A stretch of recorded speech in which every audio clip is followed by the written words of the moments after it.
Hello friends, आप सभी को मेरी तरफ से जोहार एंड जय हिंद। और चलिए शुरू करते हैं आज का सेशन। आज का सेशन आपका जो है, जैसा कि आपका जो डिमांड था कि सर आप सीजीएल का पेपर लाइए, ठीक है। अभी तक जो क्वेश्चंस दे रहे थे आपको वो दरोगा का एग्ज़ाम का था, पीटी का प्रारंभिक परीक्षा का, ठीक है, जो 2017 में हुआ था। ये जो आज का 10 क्वेश्चन है, ये सीजीएल जेएसएससी सीजीएल का पेपर है। ये पूछा गया है आपका 21/8/2016 को, ठीक है। 21/8/2016 को ये पीटी प्रारंभिक परीक्षा में पूछा गया है सीजीएल का, ठीक है। तो आप देखिए कि क्या क्वेश्चंस का पैटर्न है और क्या आता है, थोड़ा सा देख लीजिए और कैसा आपको लगता है फिर आप हमें बताइएगा, ठीक है। चलिए आज का सेशन शुरू करते हैं। पहला क्वेश्चन से देख लीजिए। आपको बोले थे ना कि रूट याद कर लीजिएगा। आपको जब क्लास स्टार्ट किए थे तो आप अगर याद किए होंगे तो आई थिंक आपको कुछ करने की ज़रूरत है नहीं। यहाँ पे आप डायरेक्ट बना सकते हैं। 676 का कितना होता है रूट? 676 का होता है 26। 25 का जब 625 होता है तो 26 का कुछ ज़्यादा ही होगा, मतलब उसका। तो 676 का रूट होता है आपका कितना? 26, ठीक है। इसको जल्दी से कैसे निकाल सकते हैं, इसका भी ट्रिक है, ठीक है। वो भी आप कर सकते हैं, ठीक है ना। तो आपका भी बोलिएगा, इस सेशन में करा देंगे, ठीक है। अब देखिए 324 का रूट कितना होता है? 18, ठीक है। और देखिए रूट एक्स है ये, इंटू 4। 26 18 कितना हो गया? 44। और ये 4 गुना में है तो इधर आके क्या हो जाएगा? भागा में। और यहाँ रूट एक्स, ठीक है। अब देखिए ये 4 रूट एक्स बराबर क्या आ जाएगा? 44 को 4 से काट देंगे तो 11 बार में कटेगा 11। अब देखिए एक्स का वैल्यू पूछा है ना, अगर दोनों तरफ हम स्क्वायर कर दें, मतलब तो दोनों तरफ स्क्वायर कर देंगे तो रूट एक्स का स्क्वायर बराबर 11 का स्क्वायर। तो रूट एक्स का स्क्वायर क्या हो जाएगा? एक्स और 11 का स्क्वायर 121। आपका आंसर क्या हो जाएगा? 121, ऑप्शन बी, ठीक है। नेक्स्ट क्वेश्चंस देखिए। क्वेश्चंस है कि एक कक्षा में कुछ निश्चित संख्या के छात्र थे। अब देखिए क्वेश्चंस कॉन्सेप्चुअल है, ठीक है, कुछ नहीं है, एक लाइन का क्वेश्चंस है बट समझने वाली क्वेश्चंस है, आपको हम समझा रहे हैं, ध्यान से समझिए। एक कक्षा में कुछ निश्चित संख्या के छात्र थे, जिसे बोल रहे हैं कि मान लीजिए एक कक्षा है, मतलब एक क्लास है ये, ठीक है। ये कोई क्लास है, इसमें कुछ निश्चित संख्या के छात्र थे। निश्चित संख्या के मतलब कि एक कक्षा में कुछ निश्चित संख्या के छात्र थे, मतलब कि कक्षा 3, कक्षा 4, कक्षा 5 के एक कक्षा है, उसमें कि निश्चित कक्षा की कुछ संख्या के मतलब कुछ लड़के थे, ठीक है, छात्र थे। तो हर एक छात्र उतने ही रुपये की योगदान देता है जितने कि उस कक्षा में छात्र थे। मान लीजिए कि चौथा क्लास का लड़का है, ठीक है। ये देखिए क्या बोल रहा है, ये देखिए यहाँ एक लाइन, ये क्वेश्चंस का आपको ये क्वेश्चंस बताएगा कि क्या करना है। ये लाइन कि हर एक छात्र, ये देखिए हर एक छात्र उतने ही रुपये की योगदान देता है जितने कि उस कक्षा में छात्र थे। मान लीजिए कि कक्षा 4 में 4 छात्र है तो ये चारों मिलके कितना देगा? 4 रुपया। कक्षा 5 का में कितना देगा? ये 5 रुपया। यही ना बोल रहा है कि ये हर एक छात्र उतने ही रुपये की योगदान देता है जितने कि उस कक्षा में छात्र थे, ठीक है। मान लीजिए कि 5 छात्र थे तो 5 रुपया योगदान देगा। 6 छात्र थे तो 6 रुपया को योगदान देगा। 7 छात्र थे तो 7 रुपया को योगदान देगा। मतलब कि जितने छात्र हैं उतने रुपये योगदान देगा। मतलब 7 छात्र में तो कितना देगा योगदान? 49। 6 छात्र है तो कितना देगा योगदान? 36। 6 4 छात्र है तो 4 4 रुपया देगा तो कितना देगा? 16। अब देखिए हर एक चीज़ का वर्ग हो रहा है ना, हर एक चीज़ का यहाँ वर्ग हो रहा है, ठीक है। तो छात्र अगर मान लीजिए कि 49 दे रहा है तो कितना छात्र दे रहा है? 7 छात्र दे रहा है, ठीक है। तो कैसे जाने? 49 का वर्ग निकालें। उसी तरह यहाँ देखिए 36 रुपया दे रहा है तो कितना छात्र दे रहा है? 6 छात्र दे रहा है, कैसे जाने? वर्ग निकाले। 16 रुपया है तो कितना छात्र 16 रुपया देगा? इसका वर्ग निकालेंगे, 4 छात्र देगा आपका। तो क्वेश्चन क्या है कि यदि कुल योगदान 5476 रुपया का है तो कक्षा में कुल कितने छात्र हैं? तो इसका इसी तरह करके अगर इसका भी हम रूट ले लेंगे तो छात्र की संख्या निकल जाएगा, क्योंकि जितने छात्र हैं उतने रुपया दे रहे हैं। 4 छात्र है तो 4 रुपया दे रहे हैं तो 4 चौके 16। 5 छात्र है तो 5 रुपया दे रहा है तो 5 25। उसी तरह अगर इतना रुपया दे रहा है तो छात्र कैसे निकलेगा? इसका रूट कर देंगे, ठीक है। इसका रूट हो जाएगा, यहाँ कॉन्सेप्ट बताएं आपको क्यों रूट करेंगे, ठीक है। तो इसका रूट आप करिएगा तो 74 होगा। क्या होगा? 74। आपका आंसर क्या जाएगा? सी नंबर, ठीक है, ठीक है। चलिए नेक्स्ट क्वेश्चन। आई थिंक आप समझ गए होंगे, ये बहुत तगड़ा क्वेश्चन है ये, ठीक है, बहुत अच्छा क्वेश्चन है ये। चलिए नेक्स्ट क्वेश्चंस देखिए। ये क्वेश्चंस आई थिंक रीजनिंग का लग रहा है, लेकिन हम जानबूझ के इसको उठाएं क्योंकि इसमें ना बड़ा तगड़ा कॉन्सेप्ट दिया गया है। ये मतलब लोलो पोलो वाला क्वेश्चंस नहीं रीजनिंग का कि 2 जोड़ दिए 4 जोड़ दिए, ठीक है। ये अच्छा क्वेश्चंस है, आप ट्राई करिएगा, मतलब अभी पॉज करके वीडियो ट्राई करिएगा, उसके बाद हम सॉल्यूशन बताएंगे, उसको देखिएगा। अगर आप बना लेते हैं तो चलिए आपका तैयारी का लेवल अच्छा है, ठीक है। अब देखिए ये क्या कर रहा है ना क्वेश्चंस, देखिए 3 + 6 आपका 9 आ गया। अब देखिए इसी तरह 9 को 6 का 2 गुना जोड़ रहा है 12, तो कितना आ गया 21। इसी तरह 21 में 12 को 2 गुना जोड़ेगा, कितना आ गया 24 45, ठीक है। इसी तरह देखिए 45 में 24 का 2 गुना जोड़ेगा, कितना हो गया 48, तो कितना आ गया 93। इसी तरह 93 में 48 का 2 गुना जोड़ेगा तो कितना हो गया 96, तो कितना आ गया आपका, जोड़िएगा तो 189। इसी तरह 189 में 96 का 2 गुना जोड़ेगा, तो 96 का 2 गुना जोड़ेगा, जो आएगा आपका आंसर हो जाएगा, ठीक है। तो 189 + 196 गुना 2 कितना होता है 192, और इसको जोड़िएगा आप तो आ जाएगा आपका 381। तो ये आंसर जाएगा आपका सी नंबर, ठीक है। देख लिए कॉन्सेप्ट, इसमें कॉन्सेप्ट क्या यूज किया है कि 3 + 6 करके 9 लाएँ। अब जो जो मेरा जोड़ होके आ रहा है फाइनल, वो यहाँ होगा, और उसके और जो जिस नंबर को पहले बार जोड़े थे उसका 2 गुना होते जाएगा। 6 का 2 गुना 12, फिर यहाँ 21 आया। अब 21 को तो जोड़ेंगे ही, फिर यहाँ 12 का डबल हो जाएगा 24, 24 का डबल जोड़ेंगे 48, 48 का मतलब जोड़ में उस प्रीवियस वाले का 2 गुना करके जोड़ते जाएंगे, ठीक है। देख लिए आप कॉन्सेप्ट को, कितना अच्छा कॉन्सेप्ट है ये, ठीक है। तो इस टाइप का क्वेश्चंस को आप अलग से लिख लेंगे, नोट कर लेंगे, स्टार मार लेंगे, एग्जाम के समय देख लेंगे, ठीक है। चलिए नेक्स्ट क्वेश्चंस देखिए। ये b² c² ये इतना दिया हुआ है आपका, और सरलीकृत करके मान क्या होगा। मतलब बोल रहा है कि ये जो क्वेश्चंस दिया है आपका, वो चारों ऑप्शन में से कौन सा ऑप्शन है जो ये क्वेश्चंस आपको दे दे, मतलब ये वैल्यूज आपको दे दे, ये वाला किस ऑप्शन को आप मतलब इस तरह इलोबरेट कर सकते हैं, इस तरह मतलब आप कर सकते हैं जिस तरह आपको ऑप्शन में दिया है। तो आप क्या करेंगे कि इस क्वेश्चन को एक स्टेप आगे बढ़ा लें आप, ठीक है। देखिए जैसे कि गुना करिएगा तो AB², फिर हो जाएगा आपका AC², फिर हो जाएगा आपका BC², फिर हो जाएगा आपका BA², फिर हो जाएगा आपका CA², फिर हो जाएगा आपका B²C, और फिर प्लस में क्या है 2ABC, ठीक है। इसको हम एक बार इसको गुना कर दिए, ठीक है ना, इसको इस सबको गुना कर दिए, ठीक है। अब देखिए आपको बताते हैं। अब देखिए पहला ऑप्शन ए नंबर में क्या है A + B गुने B + C। पहले A + B को गुना करेंगे B + C से, फिर जो आएगा उसको गुना करेंगे C + A से। तो यहाँ कोई चांस है कि आ सकता है हमारा आंसर, ठीक है। अब देखिए यहाँ माइनस है, तो आप गुना करिएगा तो आपका जो रिजल्ट रहेगा उसमें कहीं ना कहीं तो माइनस रहेगा ही, कहीं ना कहीं 1-2 जगह। आपका देखिए कि ये जो लाना है आपको उसमें कहीं माइनस नहीं है, तो आप इसको ट्राई नहीं करेंगे, इस ऑप्शन को आप हटा देंगे, ये ऑप्शन नहीं होगा कभी भी। अब देखिए ये AB BC CA, ये ऑप्शन क्या है, ये देखते ही एलिमिनेट कर दीजिए, इसको हटा दीजिए। ये सी नंबर हो ही नहीं सकता, क्यों होगा, इतना लंबा चौड़ा हमको लाना है और ये कहाँ से हो जाएगा, ठीक है। अब देखिए ये रहा डी नंबर ऑप्शन। अब देखिए यहाँ आपको 2ABC लाना है, क्या लाना है 2ABC, मतलब दो 2ABC लाना है आपको। अब यहाँ देखिए ये है यहाँ और BC है बीच में, देखिए ये BC है, ये गुना करिएगा तो आपका एक BC दे देगा। यहाँ B है और यहाँ देखिए यहाँ CA है, एक इसको गुना अगर करिएगा तो BCA 2BC जुड़ेगा तो 2BCA हो गया। यहाँ देखिए C है, यहाँ AB है, अगर इसको गुना करिएगा तो ये ABC, मतलब एक बार अगर गुना होगा ABC से तो ये बीच में कहीं ना कहीं टर्म होगा जो 3 बार ABC ABC ABC ABC रहेगा। अगर ये तीनों को आप जोड़ के लिखेंगे जैसा कि यहाँ है तो आपका क्या हो जाएगा 3 ठो ABC आ जाएगा कम से कम मिनिमम, लेकिन हमको 2 ही ठो चाहिए, ठीक है।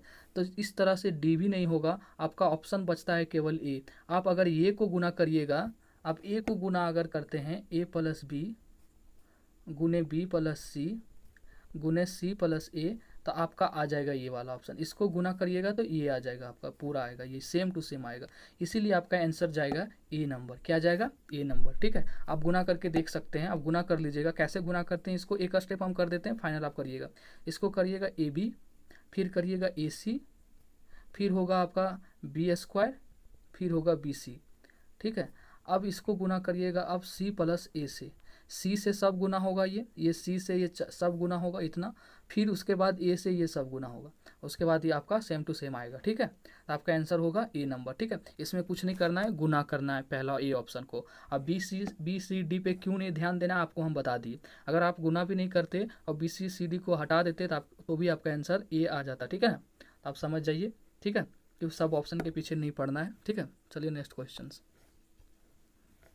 अच्छा हाँ, ये क्वेश्चंस है। ठीक है, देखिए ये क्वेश्चंस क्या है, ये अच्छा क्वेश्चंस है। ठीक है, बहुत अच्छा क्वेश्चंस है ये। आप अगर सीधा सीधी बैठाना चाहते हैं कि एक्स स्क्वायर की जगह 7/4√3 बैठा देते हैं इसका होल स्क्वायर, और 1/स्क्वायर इसका बैठा देते हैं ये स्क्वायर, हाँ वो भी आ जाएगा। ठीक है, वो भी आएगा, क्यों नहीं आएगा। आप ऐसे ही बैठा दीजिएगा, होल स्क्वायर कैलकुलेशन करते रहिएगा, आ जाएगा। ठीक है, अब देखिए यहाँ कॉन्सेप्ट क्या है, x square plus 1 plus x square को हम लिख सकते हैं एक्स प्लस 1/x का होल स्क्वायर -2। क्यों लिख सकते हैं, देखिए ये ए का काम करेगा, ये बी का। ठीक है, ये देखिए ये ए का काम करेगा, ये बी का, तो ए प्लस बी का होल स्क्वायर हो गया।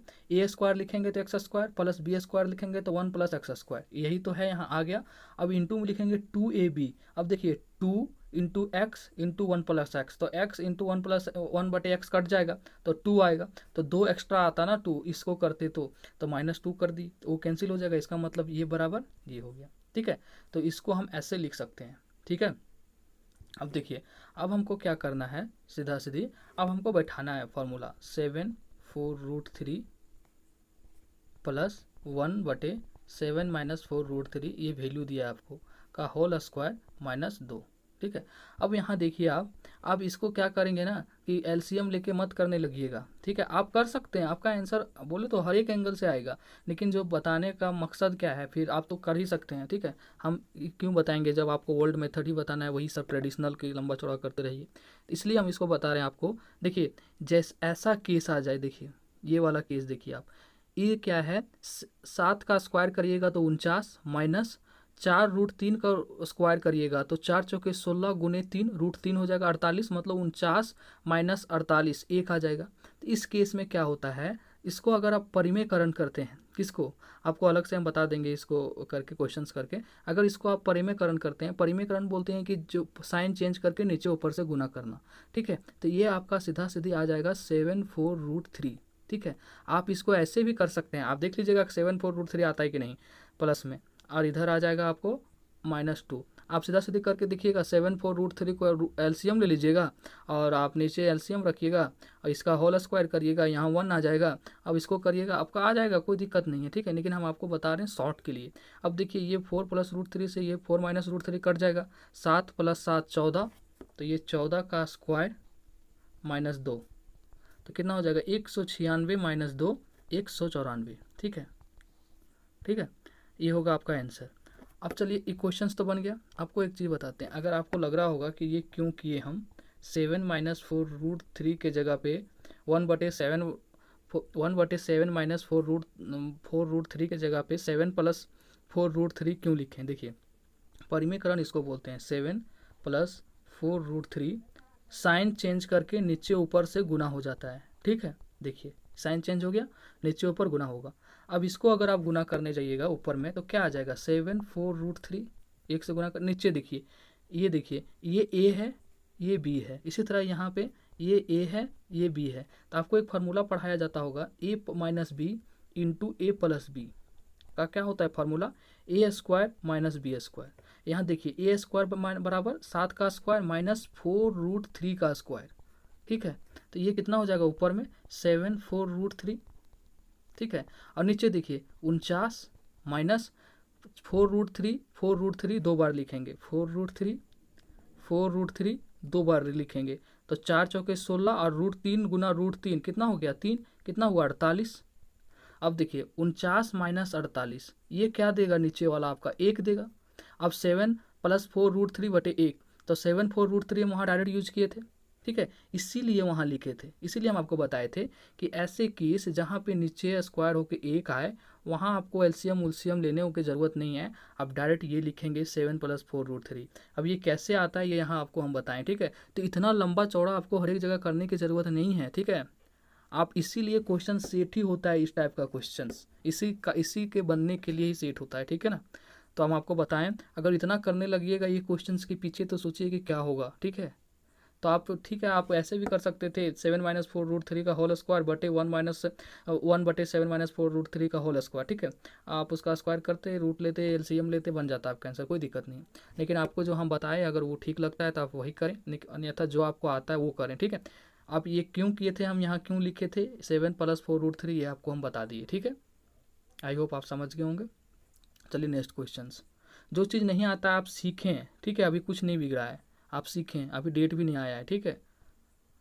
अभी से पढ़ाने का मकसद यही है, ठीक है ना। अब देखिए ये सीजीएल का जो क्वेश्चन है ना, वो सारा कैलकुलेशन वाला मतलब कॉन्सेप्ट कम, कैलकुलेशन ज़्यादा दिया है। लेकिन अभी क्या है, दरोगा की तरफ मतलब शिफ्ट हुआ है, जो एग्ज़ाम जो दरोगा में हुआ है वो कैलकुलेशन कम और अब कॉन्सेप्ट ज़्यादा दिया है। तो हमको लग रहा है कि अभी जो एग्ज़ाम होगा वो दरोगा वाला पैटर्न फॉलो होगा, ठीक है। क्योंकि हर एक एग्ज़ाम का नियम हो गया है कि कॉन्सेप्ट ज़्यादा पूछता है, कैलकुलेशन कम पूछता है। अभी देखिएगा इस सब क्वेश्चन में बड़े लंबा लंबा कैलकुलेशन है, इतना फार्मूला है, ये है वो है, ठीक है। तो क्वेश्चंस में कोई दम नहीं है, बस खाली फार्मूला पुटिंग है, 4-5 फार्मूला बैठाइए और बनाते जाइए, ठीक है। तो चलिए आपको बताते हैं, आप एनालाइज करिएगा कि क्या है, ठीक है। और एक चीज़ आपको बताना चाहेंगे कि देखिए, हाँ कल लिंक नहीं दिए थे, आपको बोले थे कि एक अभी नया मेरा चैनल है, नया मतलब कि बहुत पहले बना था, उस पर हम मतलब कुछ नहीं करते थे। तो अभी देखिए एनटीपीसी और ग्रुप डी का डेट आया हुआ है 15 दिसंबर को, ठीक है। अगर आप लोगों में से, ठीक है, आपका फोकस सीजीएल पे होना चाहिए, ठीक है। लेकिन अगर आप लोगों में से अगर एनटीपीसी या ग्रुप डी का फॉर्म अप्लाई करा है और 15 दिसंबर गवर्नमेंट ने डेट दिया हुआ है अभी, ठीक है, कि एग्ज़ाम लेंगे 15 दिसंबर से। अगर आप लोगों में से जितने लोगों में से अगर एनटीपीसी ग्रुप डी का फॉर्म भरा है और तैयारी कर रहे हैं साथ साथ में सीजीएल के साथ साथ में, तो आपको चैनल है मेरा ऑनलाइन ऑनलाइन स्टडी, क्या है, ONLINE ऑनलाइन स्टडी, ठीक है। ये मेरा चैनल है, यूट्यूब चैनल। इस पे हमने अभी मतलब कि साइंस का, जीके जीएस का प्रीवियस ईयर का जो सेट आया हुआ है वो 2-3 सेट डाला था, ठीक है। और मैं डालना छोड़ दिए थे क्योंकि मतलब ज़्यादा नहीं रिस्पांस मिलता था, चैनल मेरा न्यू था तो हम नहीं करते। लेकिन ये मेरा पर्सनल चैनल है, ठीक है। तो आप लोग हम वहाँ पे अभी रीजनिंग का और कुछ दिन में मैथ का डालना स्टार्ट करते हैं, तो कर रहे हैं, डालना स्टार्ट कर रहे हैं, ठीक है। अगर आप लोग को रीजनिंग, जैसे रीजनिंग यहाँ भी काम आ जाएगा वहाँ भी काम आ जाएगा, तो अभी यहाँ मैथ पढ़ा ही रहे हैं, वहाँ पे रीजनिंग पढ़ा देंगे, जो कि प्योर एनटीपीसी और ग्रुप डी का होगा। वहाँ का रीजनिंग जो होगा वो प्योर एनटीपीसी और ग्रुप डी का होगा, ठीक है। वो सीजीएल का रीजनिंग वहाँ नहीं होगा, आपका ओनली एनटीपीसी सीजीएल का जो भी होगा ये इसी चैनल पे होगा। सीजीएल का साइंस, सीजीएल का रीजनिंग, सीजीएल का मैथ, ये इसी चैनल पे होगा। वहाँ पे सब एनटीपीसी ग्रुप डी का होगा, मैथ होगा, रीजनिंग होगा, जीके जीएस होगा, साइंस होगा, सब कुछ होगा, ठीक है। तो धीरे धीरे वहाँ पे हम एनटीपीसी ग्रुप डी का सब डालेंगे ऑनलाइन स्टडी चैनल पे, ठीक है। तो आपको क्या करना है, आपको इस चैनल को सब्सक्राइब कर लेना है अगर आप लोगों ने फॉर्म भरा है ग्रुप डी और एनटीपीसी का और साथ साथ में तैयारी कर रहे हैं तो, ठीक है। आप लोग सब्सक्राइब कर लेंगे और क्या बोलते हैं उसको, बेल आइकन दबा देंगे, घंटी बजा देंगे ताकि आपको नोटिफिकेशन मिल जाए, ठीक है। और इसके लिए देखिए आपको आप अभी सर्च करिएगा ये चैनल, तो आपको पता नहीं चलेगा कि कौन सा चैनल है, बहुत सारा चैनल आ जाएगा। क्योंकि मेरा सब्सक्राइबर है नहीं तो आपको मिलेगा नहीं चैनल, ठीक है। तो आप क्या करेंगे, आपको चैनल का लिंक दे देंगे जिससे कि वो डायरेक्ट वही मेरा ही चैनल खुले। इसके लिए आप क्या करेंगे, देखिए ये मेरा नंबर है, आपको दे रहे हैं व्हाट्सएप नंबर दे रहे हैं, ये इसलिए दे रहे हैं क्योंकि आप इसका मैथ का भी अगर कुछ क्वेरी हो आपका सीजीएल का, तो आप हमें मतलब उस पर कर दीजिएगा मैसेज, टाइम मिलेगा तो आपको हम बता दिया करेंगे, ठीक है। नंबर है 78 29 39 31 06 7829393106, क्या है 78 29 39 31 06। इस नंबर पे ओनली व्हाट्सएप आप सेंड कर सकते हैं मैसेज, ठीक है। इस पर इनकमिंग कॉल, आउटगोइंग कॉल कुछ नहीं है, इस पर ओनली मतलब मैसेज कर सकते हैं आप, टेक्स्ट मैसेज भी नहीं, ओनली व्हाट्सएप मैसेज कर सकते हैं आप। करिएगा कुछ फॉरवर्ड ही नहीं होगा इस पर, ओनली व्हाट्सएप चलता है इस नंबर पे, ठीक है। तो आपको क्या इस नंबर पे आपको कर देना है, मतलब मैसेज कर देना है। आपको अगर लिंक चाहिए होगा तो आपको हम इस चैनल अपना यूट्यूब ऑनलाइन स्टडी का, आपको इस नंबर पे आप जिससे मैसेज करिएगा आपको उस नंबर पे हम अपना चैनल का लिंक भेज देंगे। आप क्या करेंगे, उस लिंक को खोलेंगे और सब्सक्राइब कर लेंगे, ठीक है।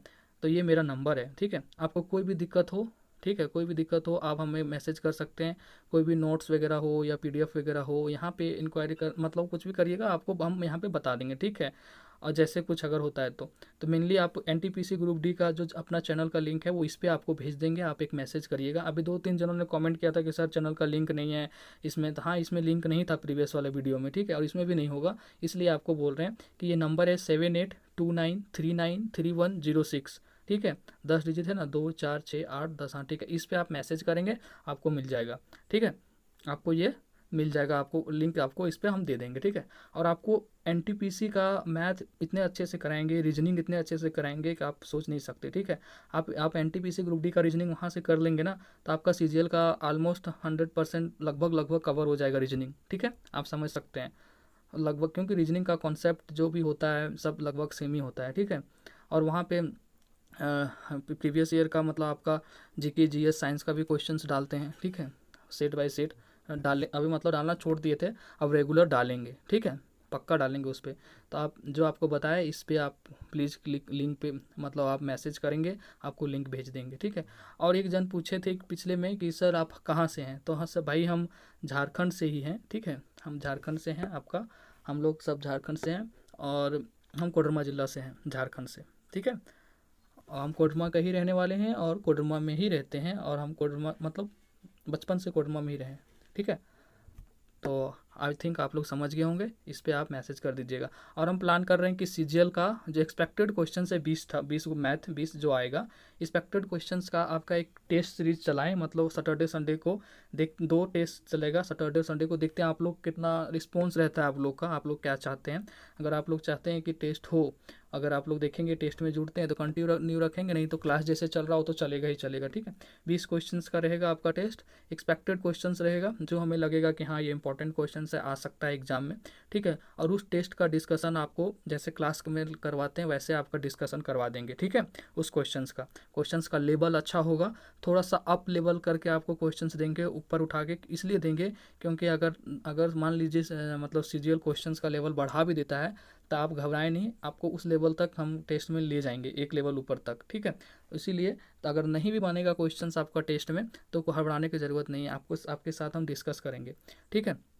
और उसका क्या बनता है, क्या होता है, कैसे प्रोसेस होगा, वो जो मतलब सर हैं उससे डिस्कस करके आपको बता दिया जाएगा, ठीक है। तो इस पे आप मैसेज ज़रूर करेंगे, ठीक है, हाई लिख के करेंगे, अपना नाम लिख के भेज देंगे, ठीक है। आप सबका इंडिविजुअल रहेगा कॉन्टैक्ट, हम कोई ग्रुप बनाने नहीं जा रहे हैं, किसी को कोई दिक्कत नहीं पहुंचेगा, सबका प्राइवेसी जो है वो अब हम उसका ध्यान रखेंगे, मेंटेन रखेंगे, ठीक है, कोई दिक्कत नहीं होगा, ठीक है। आप भरोसा कर सकते हैं और मैसेज कर सकते हैं, आपकी मर्ज़ी है, ठीक है। तो चलिए आप बहुत हो गया, अब क्वेश्चन शुरू करते हैं, ठीक है ना। चलिए क्वेश्चन है आपका कि यदि एक वृत्ताकार मैदान का अर्धव्यास, देखिए यहाँ क्वेश्चन फंसाने के लिए दिया हुआ है, अर्धव्यास कहने का मतलब व्यास बोलता ना, व्यास बोलता तो देखिए ये जैसे वृत्ताकार है, अगर व्यास बोलता, देखिए हम आपको आराम आराम से इसलिए पढ़ा रहे हैं ना, कॉन्सेप्ट भी देना है हमको, आपको समझ में आना चाहिए वरना क्वेश्चन कब का खत्म हो जाता, ठीक है। देखिए अर्धव्यास है, अर्धव्यास अगर व्यास बोलता तो व्यास क्या बोलते हैं, जो कि केंद्र से होकर गुजरता है, यहाँ से मतलब इसको जो बीच से, इसको बोलते हैं व्यास, क्या बोलते हैं, व्यास। तो अगर अर्धव्यास बोल दिया ना तो ये त्रिज्या का बात कर रहा है, अर्धव्यास मतलब यही, अर्धव्यास मतलब इतना ही बात कर रहा है वो, ठीक है। तो ये त्रिज्या की तरह बोल रहा है, अर्धव्यास मतलब त्रिज्या, व्यास बोलता तो ये पूरा होता, ठीक है। तो चलिए, तो त्रिज्या अर्धव्यास आने त्रिज्या कितना दिया हुआ 80 मीटर। एक वृत्तचाप केंद्र देखिए ये आपका हो गया वृत्तचाप बोलते हैं जैसे देखिए ये हो गया चाप, क्या हो गया ये हो गया आपका एक तरह का चाप, ठीक है। वृत्तचाप केंद्र पर 126 डिग्री का कोण सबटेंडेड करता है, ठीक है, 126 डिग्री का कोण बनता है, ठीक है। तो ये कोण जो बनता है इस भाग पर RS 5 रुपये प्रति वर्ग मीटर की दर से टाइल लगवाने में कितना लागत आएगा, तो टाइल्स लगाना चाहता है 5 रुपये प्रति वर्ग मीटर, तो कितना होगा, ठीक है। अब देखिए क्वेश्चन कैसे बनेगा, क्वेश्चंस में क्या बोलता है देखिए। अब इसमें ना चाप खंड का क्षेत्रफल कैसे निकालते हैं, वृत्त में चाप खंड का क्षेत्रफल कैसे निकालते हैं, चाप खंड का आपका क्षेत्रफल का फॉर्मूला है, लिख लीजिएगा। चाप खंड का क्षेत्रफल का फॉर्मूला होता है πr² इंटू में θ/360 डिग्री, πr² θ/360 डिग्री। तो आपका पाई कितना है 22/7, आपका आर कितना दिया हुआ है 80, जो अर्धव्यास है 80 गुना 80 लिखेंगे। थीटा कितना दिया हुआ है 126 डिग्री, अब बटे 360 तो होगा ही। ठीक है, अब देखिए इसको काटिएगा, कैलकुलेशन करिएगा पूरा, इसको यहाँ जगह कम है, आप काट फाट लीजिएगा इसको, जो भी करना होगा जैसे करना होगा। इसको गुना करके आपका आएगा 70-40 मीटर स्क्वायर। ठीक है, क्या आएगा 70-40 मीटर स्क्वायर। ठीक है, अब बोल रहा है कि टाइल लगाने का, तो ये क्षेत्रफल निकल गया, तो टाइल तो इसी में लगेगा, तो 5 प्रति वर्ग मीटर कितना लगता है 5 रुपया, तो 70-40 मीटर स्क्वायर पर कितना लगेगा गुने 5, तो इसको गुना करिएगा तो आपका आ जाएगा 352 पर 00। ठीक है, 352 पे 00, आपका आंसर चला जाएगा डी। ठीक है, कुछ नहीं है, चापखंड का क्षेत्रफल निकाल दिए, पाई स्क्वायर गुने थीटा बटे 360 डिग्री, ये आप उसका वैल्यू पुट कर दिए, सब कुछ दिया है। क्षेत्रफल आ गया 70-40 और एक 5 रुपये प्रति वर्ग मीटर के स्क्वायर से लगा रहा है, तो 5 से गुना कर दिए, आपका आंसर आ गया 352 रुपया, 352 पर 00 रुपया। ठीक है, आपका आंसर आ जाएगा डी नंबर। ठीक है, चलिए नेक्स्ट क्वेश्चन।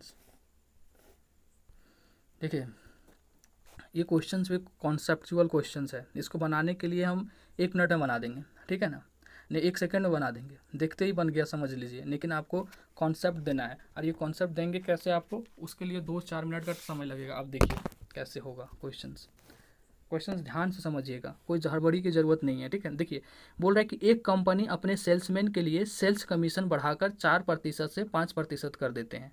ठीक है, किंतु व्यक्ति की आमदनी में कोई परिवर्तन नहीं होता, सेल्स की मात्रा का स्तर कितना कम हो गया।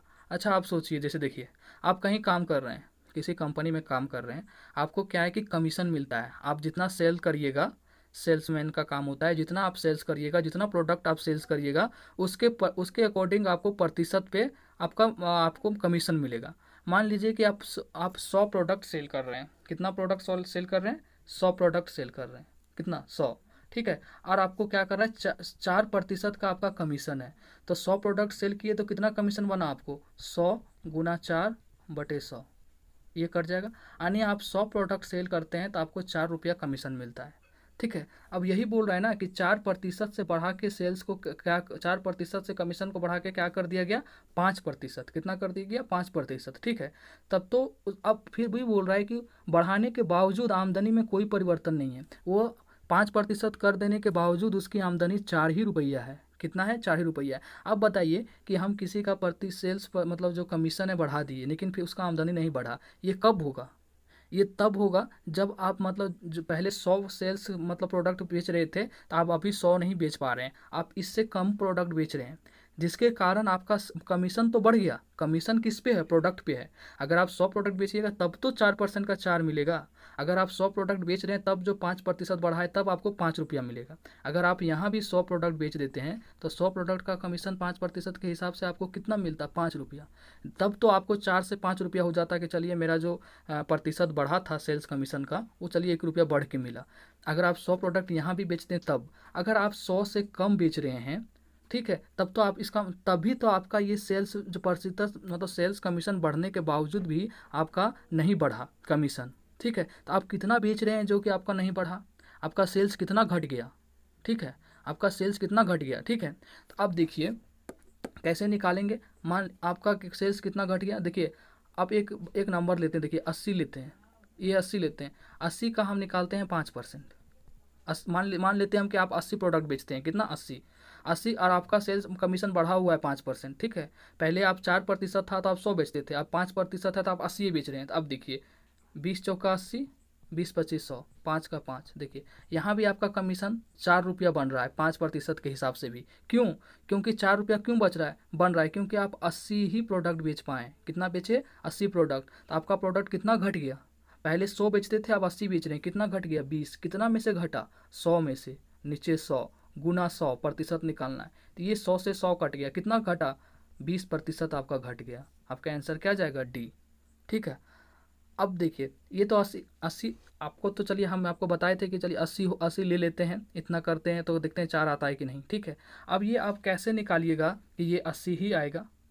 ठीक है, आप कैसे निकालिएगा कि 80 ही आएगा, ऐसे निकालेंगे कि 80 ही आएगा। देखिए अब देखिए मान ली एक्स का 5%, क्या बोल रहा है यहाँ कि आमदनी में कोई परिवर्तन नहीं हुआ, आमदनी यहाँ 4 रुपया कर रहा था वो 4 ही रुपया करेगा, तो एक्स का 5% नीचे 100 अब बराबर 4, क्योंकि उसका आमदनी तो नहीं बढ़ रहा है ना, वो 4 ही कर रहा है। कितना आमदनी कर रहा है? 4 ही। तो 5 5 का 20 बार में कट गया यहाँ, ठीक है। देखिए जगह कम है इससे थोड़ा सा। अब ये क्रॉस मल्टीप्लाई होगा तो x बराबर कितना आ जाएगा? 80। देखिए आ गया।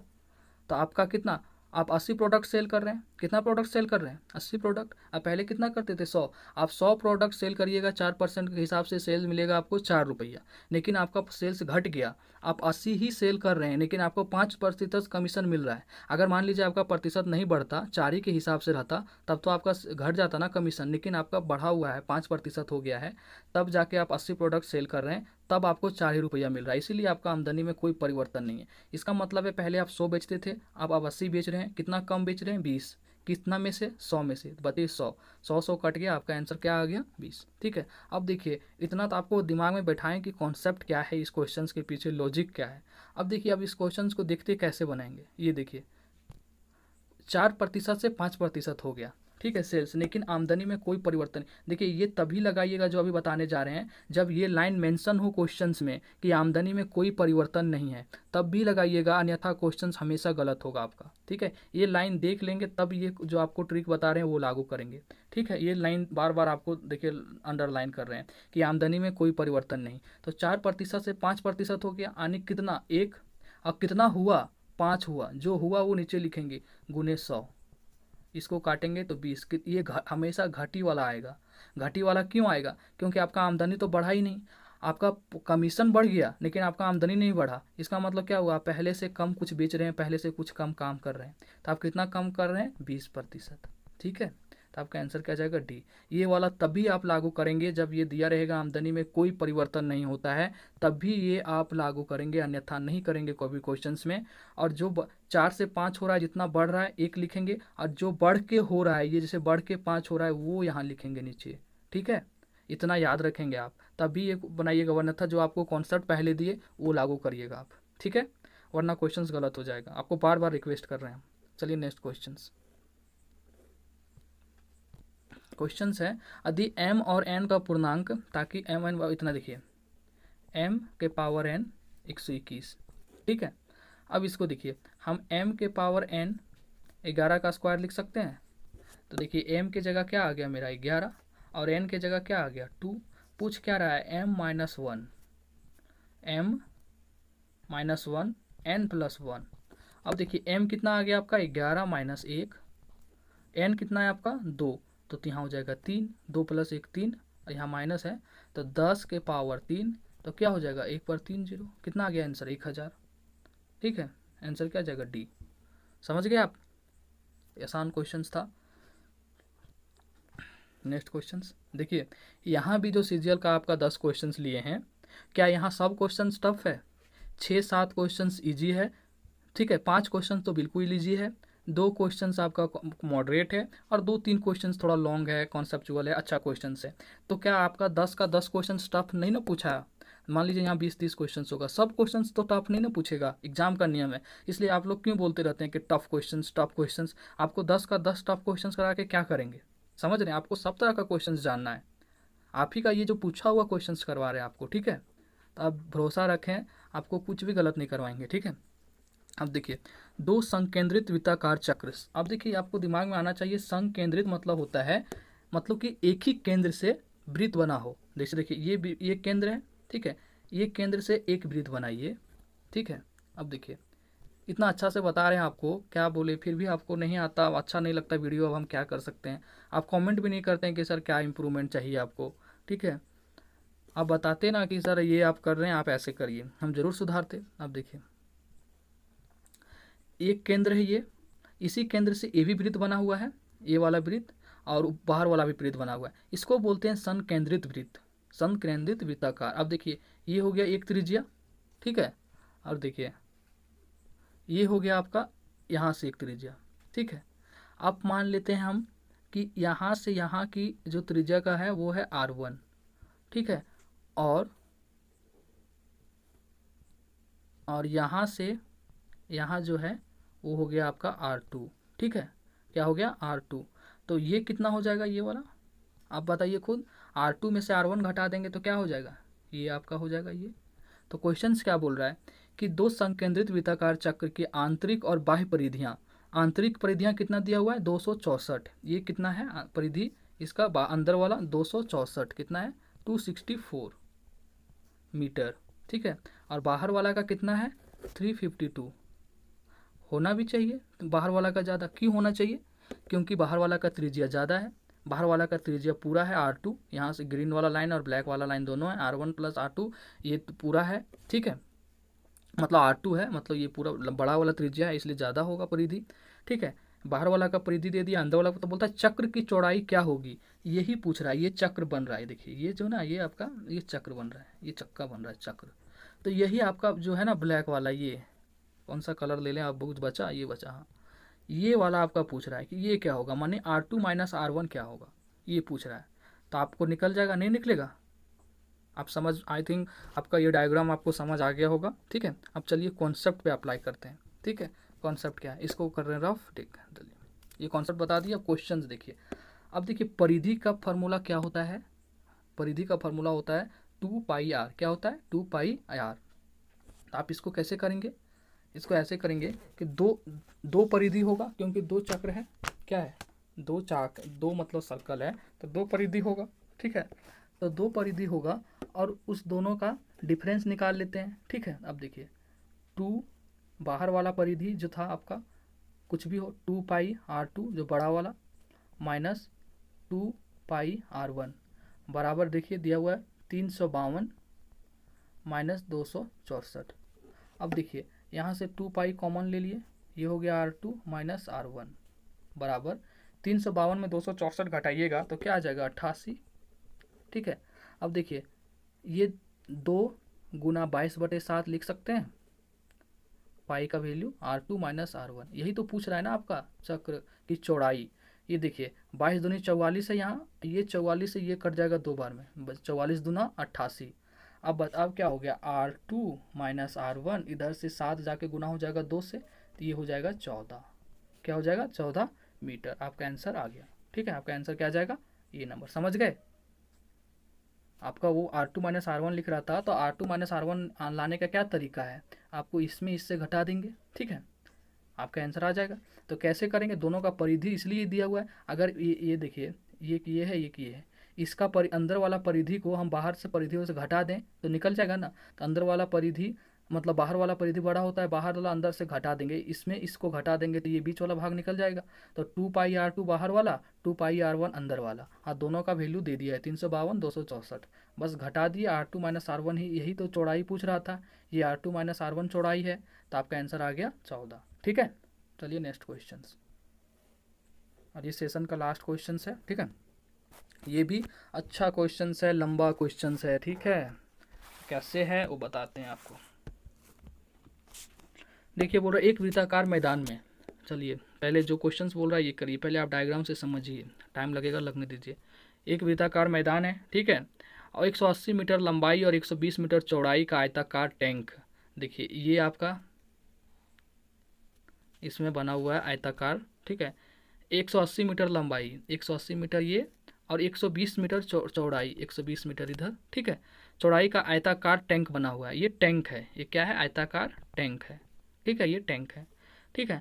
आगे देखिए, यदि आयताकार टैंक के चारों ओर एक वृत्ताकार मैदान का क्षेत्रफल, ये चारों ओर जो वृत्ताकार मैदान का क्षेत्रफल 40,000 मीटर स्क्वायर है, ये जो है ना ये इसका आपका दिया हुआ इसका क्षेत्रफल जो है ये 40,000 मीटर स्क्वायर है, ठीक है 40,000। तो अब बोल रहा है तो मैदान की परिधि कितनी होगी। अब देखिए अगर हम इसका क्षेत्रफल निकाल लें इस टैंक का, और जो 40,000 दिया है उसमें जोड़ दें तो वृत्त का क्षेत्रफल निकल जाएगा, ये पूरा वृत्त का क्षेत्रफल निकल जाएगा, दोनों को जोड़ देंगे तो, ठीक है, तो दोनों वो आ जाएगा। और इस वृत्त का क्षेत्रफल को हम वृत्त के क्षेत्रफल से बराबर कर देंगे, πr स्क्वायर होता है वृत्त का क्षेत्रफल, और उसको बराबर करके वहाँ से r निकाल लेंगे, और जो r आएगा उस r से हम परिधि निकाल लेंगे, परिधि का वैल्यू क्या होता है 2πr, उस r को वहाँ बैठा देंगे तो परिधि निकल जाएगा, ठीक है।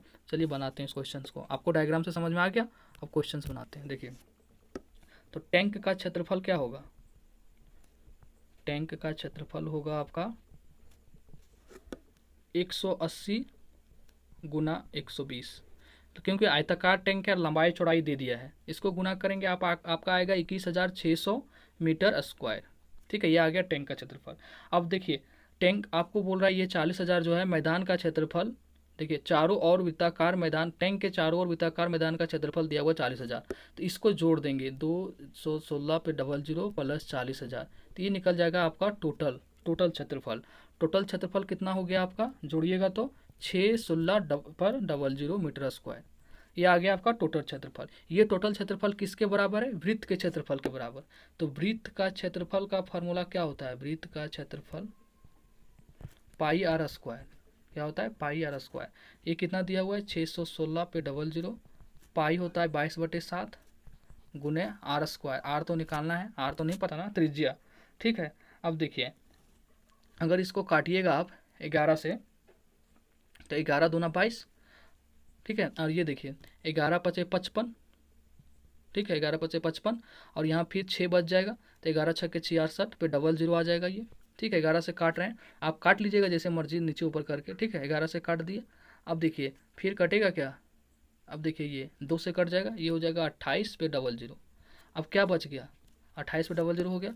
अब बचा आपका आर स्क्वायर बराबर 28 पे 00 गुने 7। अब देखिए आर स्क्वायर बराबर इसको लिख सकते हैं 4 गुने 7 गुने 100 और फिर गुने 7, ठीक है। 28 को लिख दिए 4 गुने 7, 28 100 है तो 100 से गुना कर दिया, और एक 7 है यहाँ 7 हो गया। अब देखिए आर स्क्वायर है, तो आर लिख करने के लिए हम क्या करेंगे, इस पर रूट चढ़ेगा तो 4 का 2 हो जाएगा, 2 ठो 7 है तो एक 7 बाहर आएगा, और 100 है तो इसका 10 बाहर आएगा, तो क्या हो गया देखिए, तो 10 दूना 20, 20 सती 140। आपका त्रिज्या कितना आ गया 140 मीटर, क्या आ गया त्रिज्या 140 मीटर, ये आपका त्रिज्या आ गया। अब वृत्त का, अब बोल रहा है क्या मैदान का परिधि कितनी है, मैदान कैसा है, एक वृत्ताकार मैदान है, तो वृत्त का परिधि क्या होता है, मैदान का परिधि पूछा है, और मैदान कैसा है, वृत्ताकार मैदान है, तो मैदान का परिधि क्या हो जाएगा आपका, हो जाएगा मैदान का परिधि 2 पाई आर, क्योंकि ये वृत्ताकार है, ठीक है 2 पाई आर। और आप यहाँ देखिए ये यहाँ ला रहे हैं आपको क्वेश्चंस को यहाँ से यहाँ, क्योंकि जगह कम है, ठीक है। ये देखिए 2 पाई आर, आपका परिधि निकालना है, तो 2 हो गया यहाँ, 2 हो गया। आप पाई कितना है 22/7, आर कितना निकाले थे आप 140, यहाँ बैठा देंगे, आप इसको कैलकुलेट करेंगे आंसर आ जाएगा, 7 दूनी का 14, ये 20। अब देखिए 22 दूनी का 44, और 44 दूना 88, 88 पर 10, यानी 880, क्या हो जाएगा 880 मीटर, डी ऑप्शन है, ठीक है। हम क्या किए, पहले टैंक का क्षेत्रफल निकाले, टैंक आयताकार है तो लंबाई गुने चौड़ाई लिखें, लंबाई चौड़ाई दे दिया है 180 120, देखिए यहाँ पे आपको बताते जाते हैं।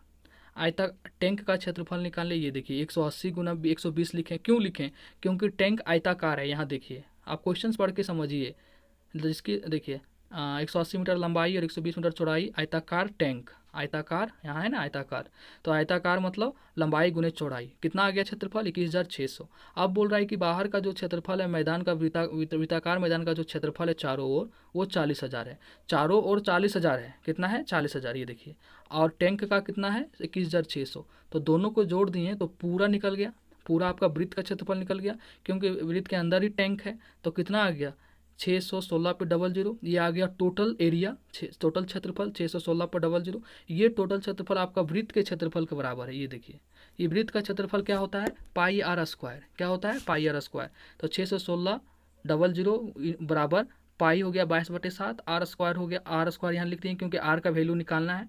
आप 616 इधर से गुना में ले आइएगा, 22/7 इधर आएगा, 7 ऊपर चल जाएगा और 22 नीचे आ जाएगा, इसको आप कैलकुलेट करिएगा अपने हिसाब से, हम अपने हिसाब से किए हैं।